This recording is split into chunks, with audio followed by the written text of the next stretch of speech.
നഗരിയിൽ ഇനി സിനിമാ മാമാങ്കം. 29ാമത് രാജ്യാന്തര ചലച്ചിത്രമേള തുടങ്ങാൻ ഇനി ദിവസങ്ങൾ മാത്രമാണ് ബാക്കി നിൽക്കുന്നത്. ഞാനിപ്പോൾ നിൽക്കുന്നത് ഡെലിഗേറ്റ് പാസ് വിതരണം ചെയ്യുന്ന വേദിക്ക് മുന്നിലാണ്.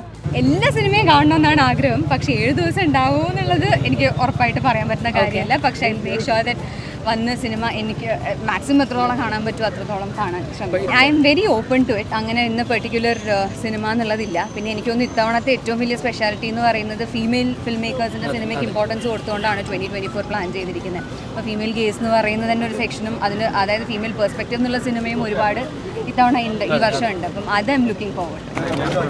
സിനിമയ്ക്ക് ഇവിടെ സെലക്ഷൻ കിട്ടിയിട്ടുണ്ടായിരുന്നു. പിന്നെ ഞാൻ ആദ്യമായിട്ട് അഭിനയിച്ച സിനിമയ്ക്കും ഞാൻ ആദ്യമായിട്ട് പ്രൊഡ്യൂസ് ചെയ്ത സിനിമയ്ക്കും കിട്ടി. അപ്പോൾ എനിക്ക് എന്തായാലും എൻ്റെ ഭയങ്കര സ്വന്തം സ്ഥലം പോലെയാണ്. പിന്നെ ഇവിടെ വന്നു കഴിഞ്ഞാൽ എൻ്റെ കുറേ ഫ്രണ്ട്സിനെയും കാണാൻ പറ്റാറുണ്ട്. ഇത്തവണ കുറേ സിനിമകളും കാണാൻ പറ്റും. ഹലോ മൂവി ഒരു കൊമേഴ്ഷ്യൽ എല്ലാവരെയും എല്ലാ തരത്തിലുള്ള ആൾക്കാരെ എൻ്റർടൈൻ ചെയ്യുന്ന സിനിമയായിട്ടാണ് എനിക്ക് തോന്നുന്നത്. ഫിലിം ഫെസ്റ്റിവലിൽ നമ്മളങ്ങനെ എൻ്റർടൈൻമെൻറ്റ് സിനിമകൾ എന്നുള്ള രീതിയിലല്ല, കുറച്ചും കൂടി ഇൻഡിപെൻഡൻറ്റ് ഫിലിം മേക്കേഴ്സിനെ നമ്മൾ കുറച്ചുകൂടി കാര്യമായിട്ട് കൺസിഡർ ചെയ്യുന്ന ഒരു സ്പേസ് ആയിട്ടാണ് എനിക്ക് IFFK കുറിച്ച് തോന്നാറുള്ളത്.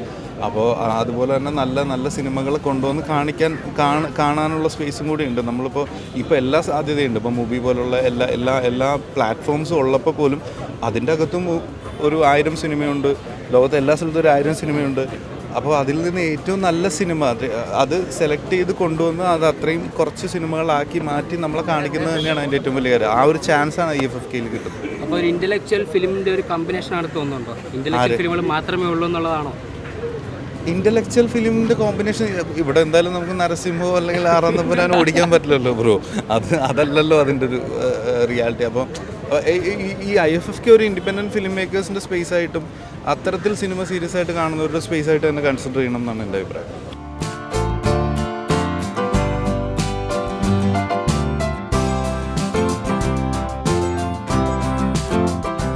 മലയാള സിനിമ ഇന്ന് ലോക സിനിമയിൽ തന്നെ ഏറ്റവും ശ്രദ്ധേയമായ ഒരു സാന്നിധ്യമായി മാറിയിട്ടുണ്ട്. ഒരുപാട് മഹാപ്രതിഭകളുടെ മഹാസംഭാവനകൾ അടയാളപ്പെട്ട ഒരു മേഖലയായിട്ട് മലയാള സിനിമ മാറിയിട്ടുണ്ട്. അതിൻ്റെ ചരിത്ര വഴികളിൽ, അതിൻ്റെ ആ ഒരു വികാസ പരിണാമ ദശകളിൽ ഇത്തരം ചലച്ചിത്ര മേളകൾക്ക് വലിയ പങ്കുണ്ട്. ഈ അന്താരാഷ്ട്ര ചലച്ചിത്ര മേളകൾ എന്തിന് എന്നൊക്കെ ചിലർ ചോദിക്കാറുണ്ട്. അവരോട് പറയേണ്ടത് ഇത് മനുഷ്യരെ ഒരുമിപ്പിക്കുന്നതാണ്. ഇത്തരം മേളകൾ എല്ലാ കലാസൃഷ്ടികളുടെയും ആത്യന്തികമായ ലക്ഷ്യം അത് മനുഷ്യരെ, പ്രത്യേകിച്ച് ഭിന്നിച്ചു നിൽക്കുന്ന മനുഷ്യരെ ഒരുമിപ്പിക്കുന്ന ഒന്ന്.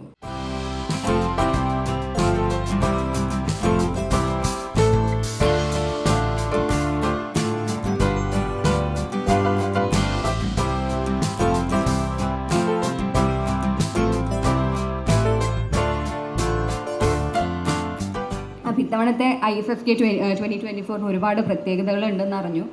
അതിൽ എന്നെ അട്രാക്റ്റ് ചെയ്ത ഒരു ഫാക്ടർ എന്താണെന്ന് വെച്ചാൽ ഇത്തവണ ഒരുപാട് ഫീമെയിൽ ഫിലിം മേക്കേഴ്സിനെ അപ്രീഷിയേറ്റ് ചെയ്യാനും അവർക്ക് പ്രചോദനം നൽകാനും ഒരുപാട് എന്താ പറയുക ലിസ്റ്റിലും അങ്ങനെയാണെങ്കിലും തന്നെ ഇത്തവണത്തെ IFFK ചെയ്യുന്നുണ്ടെന്ന് മനസ്സിലായി. അതറിഞ്ഞതിൽ ഒരുപാട് സന്തോഷം. ഫിലിം ഫെസ്റ്റിവൽ നമുക്ക് എല്ലാവർക്കും അറിയാം, സിനിമ ഇഷ്ടപ്പെടുന്ന, ആർട്ട് ഇഷ്ടപ്പെടുന്ന എല്ലാവർക്കും സിനിമ എക്സ്പ്ലോർ ചെയ്യാനും ആർട്ട് എക്സ്പ്ലോർ ചെയ്യാനുള്ള ഒരു ഓപ്പർച്യൂണിറ്റിയാണ്. 13-ാം തീയതി തൊട്ട് ആരംഭിക്കുകയാണ്. അപ്പോൾ ഞാനും തീർച്ചയായും സിനിമ വന്ന് കണ്ട് വേൾഡ് ഓഫ് സിനിമ എക്സ്പ്ലോർ ചെയ്യുന്നതാണ്. ലോകത്തിലെ തന്നെ ഏറ്റവും വലിയ മേളകളിലൊന്നാണ് IFFK എന്ന് ഞാൻ വിശ്വസിക്കുന്നു വ്യക്തിപരമായിട്ട്. എൻ്റെ സൗഹൃദങ്ങളും എല്ലാവരും അങ്ങനെ തന്നെ വിശ്വസിക്കുന്നതാണ്. ഇതുവരെയും ഞാനൊരു ചലച്ചിത്രമേളയ്ക്ക് പോയിട്ടുണ്ടെങ്കിൽ നാട്ടിലെ ആലുവയിലെ ചലച്ചിത്രമേളയും പിന്നെ ഈ IFFK മാത്രമേ ഉള്ളൂ.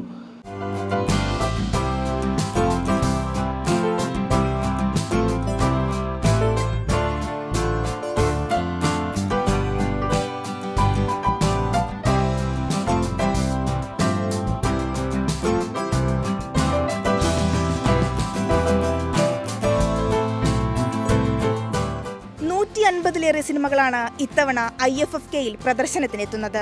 ലോക സിനിമകൾ ഉൾപ്പെടെ കാണാനുള്ള ആവേശത്തിലാണ് സിനിമാ പ്രേമികൾ. ക്യാമറാമാൻ ജോസഫ് പന്തളത്തിനൊപ്പം അഷ്ടമി വിജയൻ, കൈരളി ന്യൂസ്.